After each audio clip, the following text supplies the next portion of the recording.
Maya, Uncut. You guys, you're liberating my soul by watching these. Oh my gosh.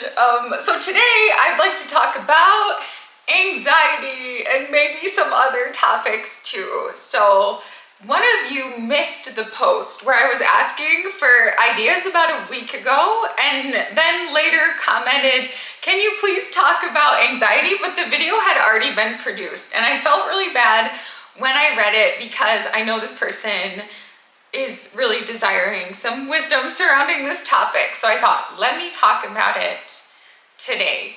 So first of all, many highly sensitive people do struggle with anxiety because our nervous systems are more sensitive. So if you're someone who's regularly struggling with anxiety, you may be a highly sensitive person, and generally learning about what that means can be of benefit to you.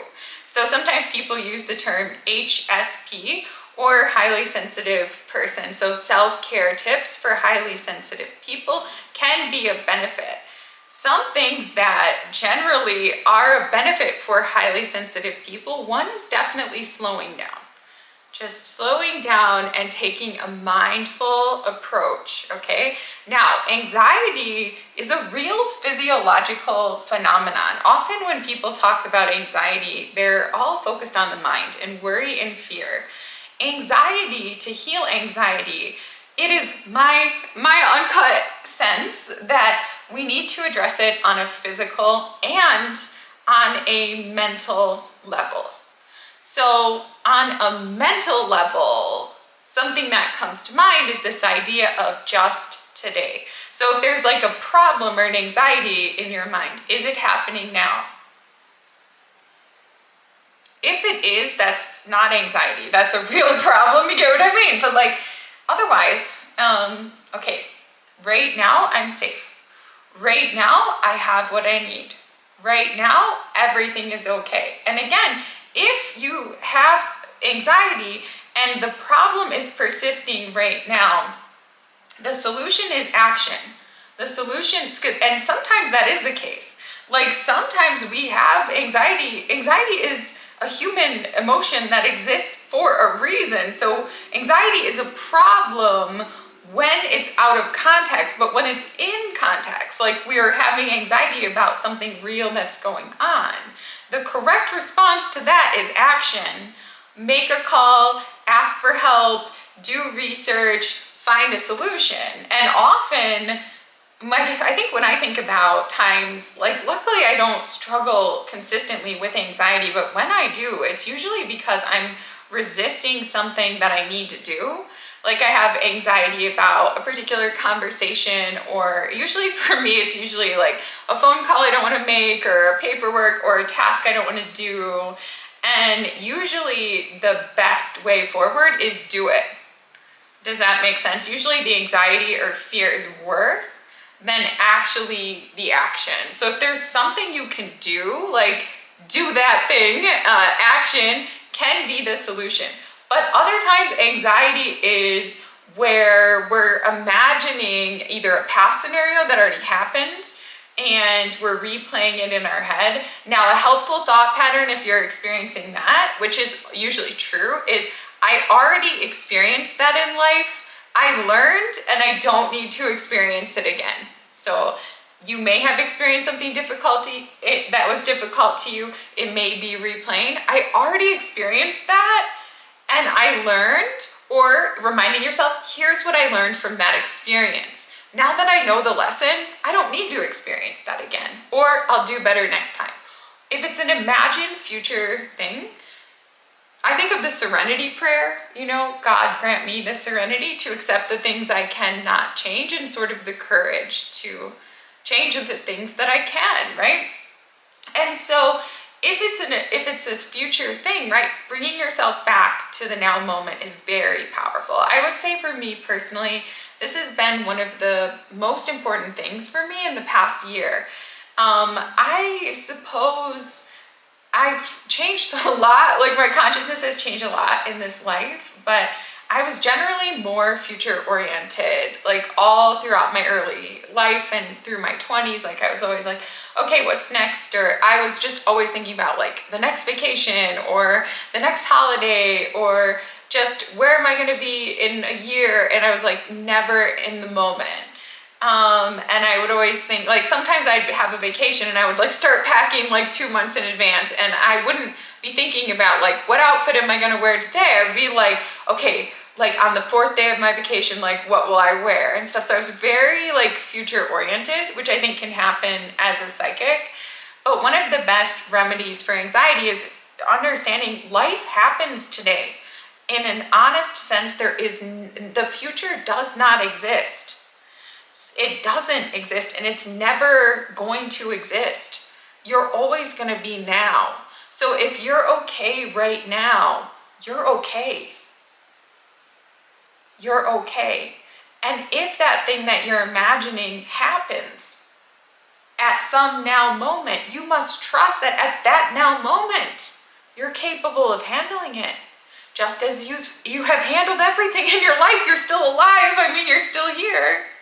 And if you cannot handle it when it happens, it can be helpful, like if you have anxiety around something in particular, like to actually write down. I do think that there's therapeutic value to writing down, like something. Like I do think it does something to get something out of our head, like through our hand, but like writing down, okay, if that happens, here's at least 3 things that I'll do. And if you can think of more than 3, the more, the merrier. And then whenever that anxiety comes up, if that happens, here's what I'll do. You know? Okay, if that happens, here's what I'll do. Okay, if my partner leaves me, here's what I'll do. I'll go stay and live with my brother for a month.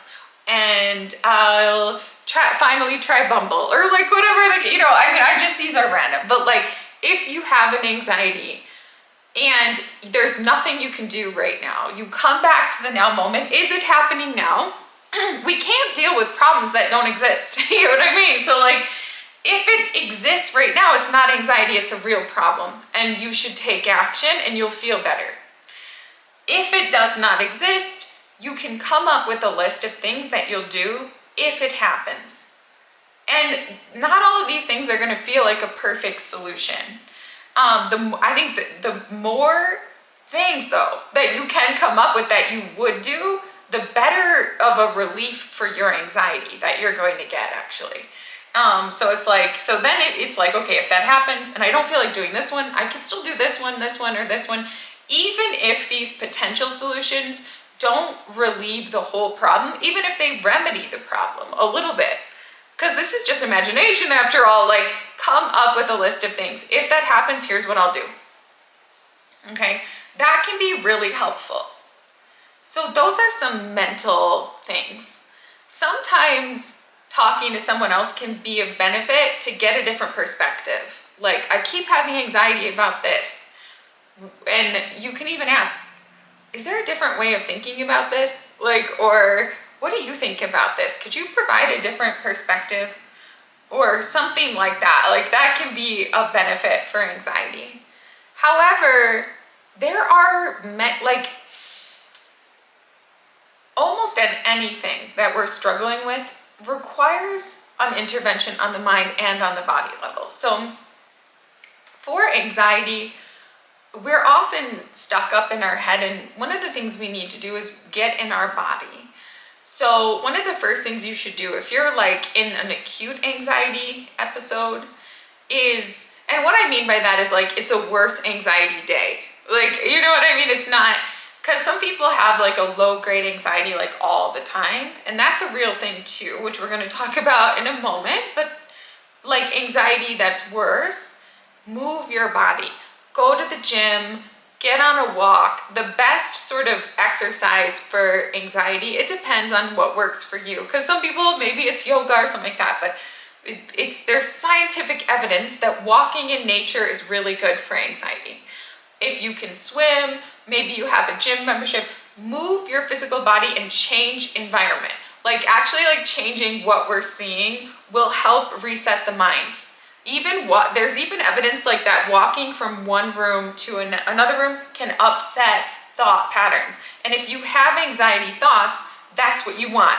You want to upset the anxiety patterns, right? You want to upset the thought patterns. So move, get your body moving. That's super, super important. Taking a shower can be a benefit. A lot of times if we're very anxious or fearful, it is hard to move. Just do it. Don't think about it. Just, if you're in an anxiety attack, get up right now. Just get up. Just move your arms. Just move your body. Get in your body. That's super, super important. Super, super important. I am someone who experiences what appears to be anxiety on a very physical level. And I experienced this for years without thinking it was me, not knowing what it was. And it was actually foods or things in the air, including pollens, that were causing an immune response because I had a lot of undiagnosed allergies. So if you often, you do have to track like what's causing your anxiety. If it doesn't, like if you can't track it to specific thoughts or experiences, it could be entirely physiological.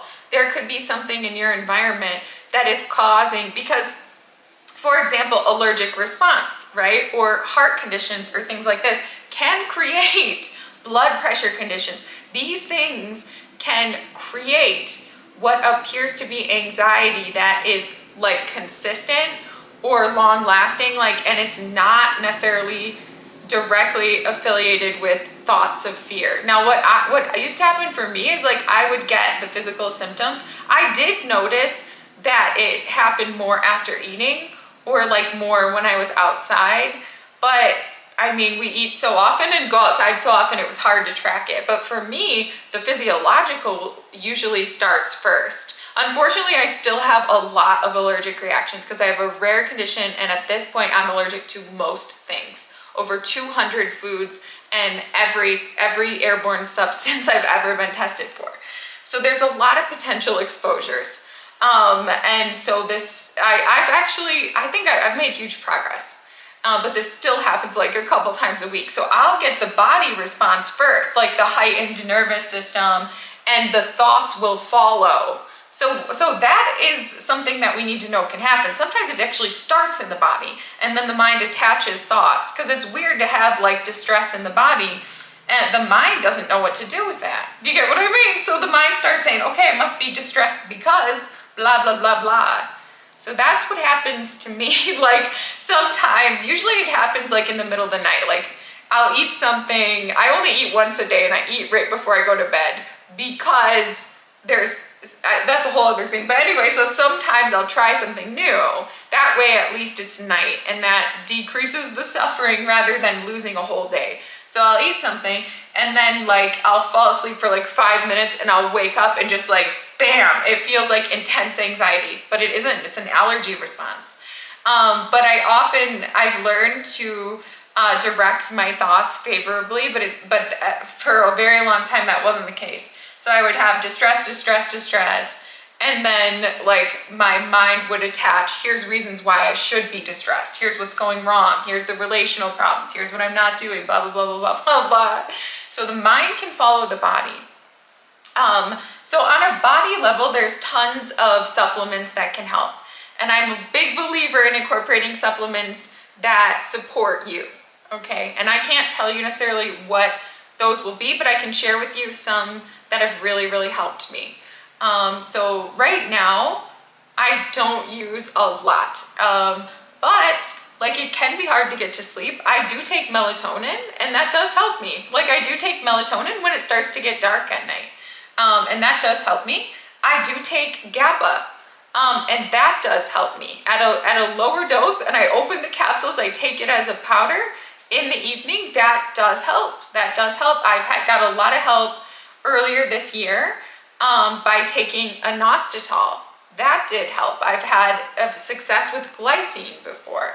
I used to take lemon balm quite consistently. So when it comes to supplements and herbs, I'm not a doctor and I can't tell you what to do, but I do recommend supporting your body on a physical level if you're struggling with anxiety.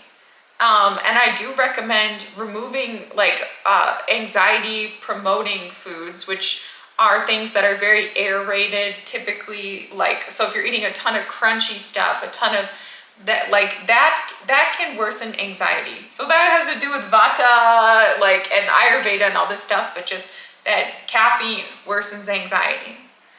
Warm things tend to reduce anxiety.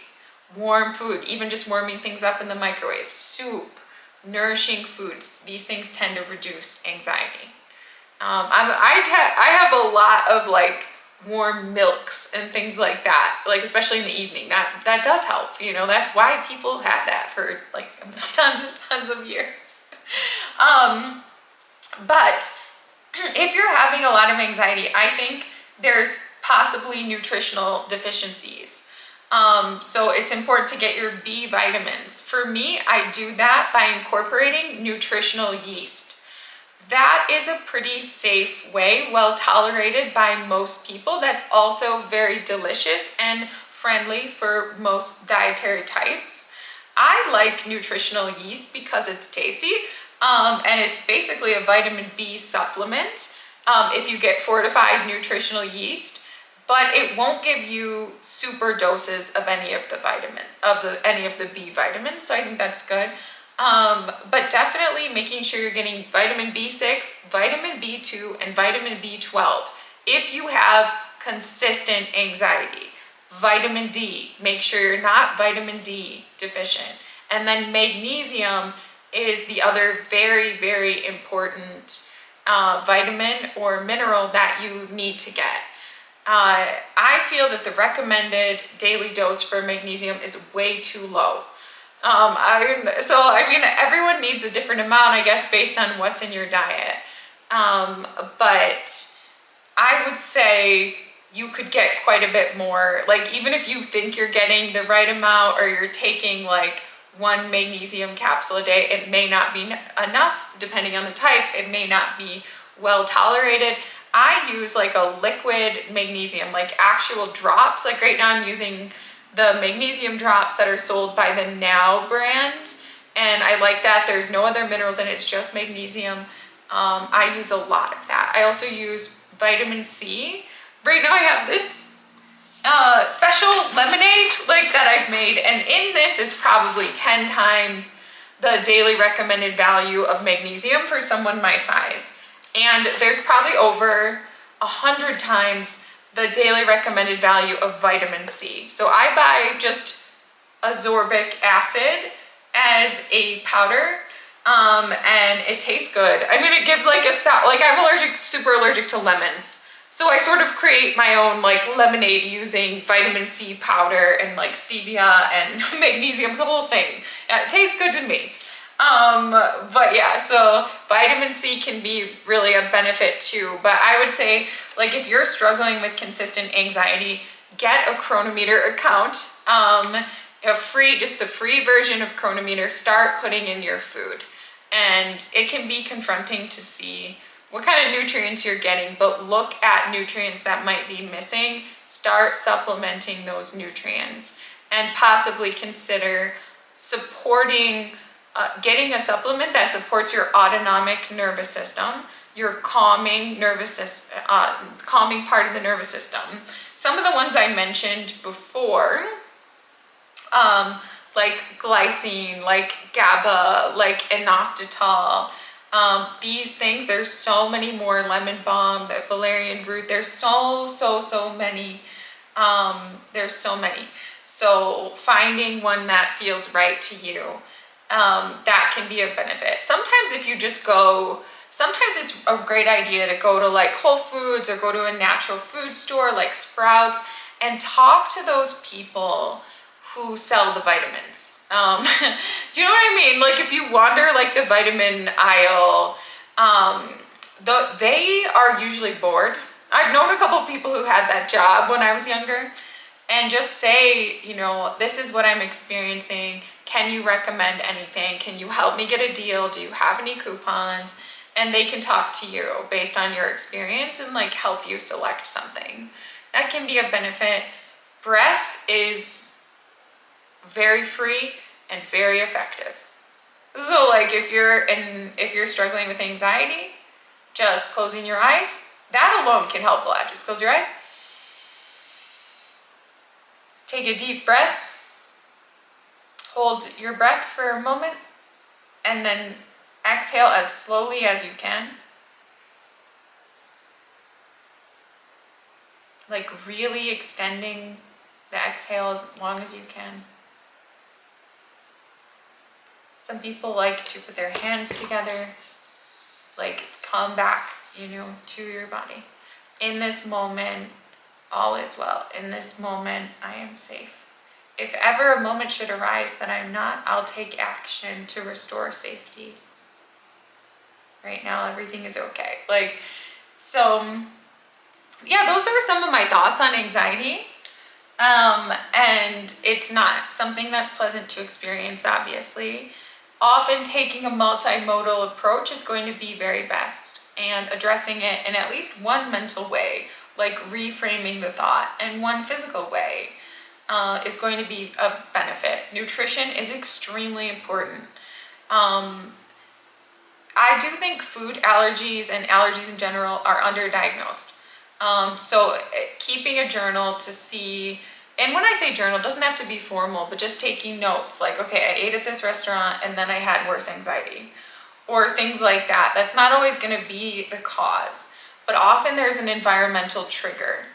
And if you can identify the triggers of your anxiety, that's important for getting a relief, like a solution. So I recommend paying attention to when anxiety is worse. And yeah, I think really safe and well tolerated magnesium powders, magnesium like liquid drops are very, very well tolerated by most people and usually will help. So will nutritional yeast. It's very well tolerated and it contains high doses if it's fortified of the particular B vitamins that are of benefit.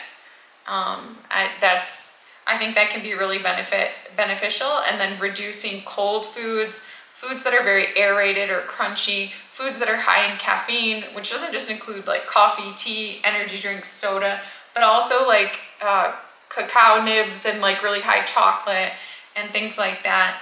That can be a benefit. Have more warm food, slow down when you're eating, chew really, really well, and ensure that you're taking time in environments that are not overstimulating to your nervous system, like quiet rooms with the shades closed, things like that, and just give yourself enough time and space to process everything.